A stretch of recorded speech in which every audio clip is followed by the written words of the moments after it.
Thomas Edward Lawrence, also known as Lawrence of Arabia, made significant contributions to British intelligence and played crucial roles in supporting the Arab Revolt during World War I. His life is characterized by complex and intriguing circumstances. Gertrude Bell, another prominent figure known for her contributions to Lawrence's espionage career, was a researcher, writer, and intelligence agent with a keen interest in the history of the Middle East and Arabia. During World War I, she worked alongside Lawrence, playing a vital role in planning and managing the Arab Revolt. Lawrence's complicated relationship with his father and his status as an illegitimate child due to his father's complex family dynamics had a profound impact on his personal life. These challenges likely contributed to psychological difficulties, which occasionally surfaced in his engagements in the Arab region. Lawrence portrayed himself as a father figure to the Arabs. However, his early life included running away from home as a child due to conflicts with his father. Despite his father enlisting him in the military, Lawrence struggled to fit in. Throughout his life, he remained in conflict with his father. During a visit to the famous British writer Bernard Shaw, Lawrence was mistaken for Shaw's son, a distinction that filled him with pride, and Shaw's son became a term he frequently used. During his university years, Lawrence met David George Hogarth, the director of the Ashmolean Museum, who was involved in intelligence work for the British Secret Service in the Middle East.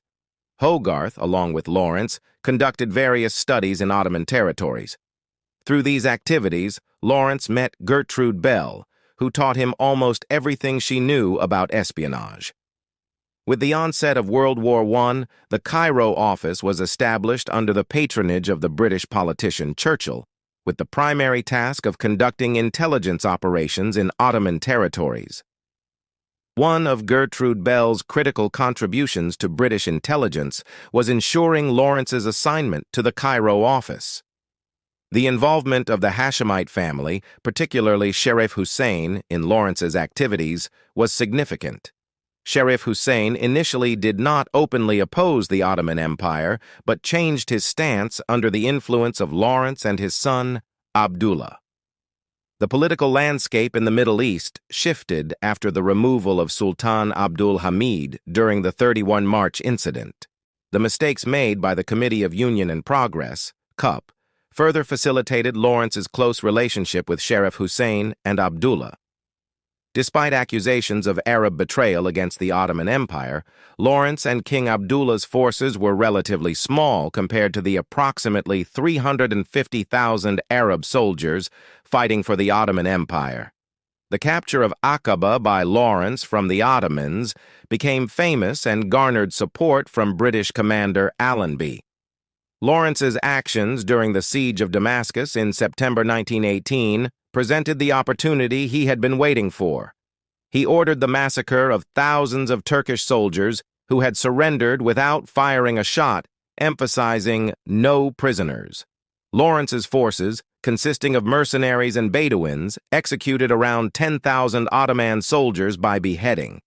After the war, Lawrence changed his name and joined the Royal Air Force. Despite his desire to write his memoirs, economic constraints prevented him from publishing his work immediately.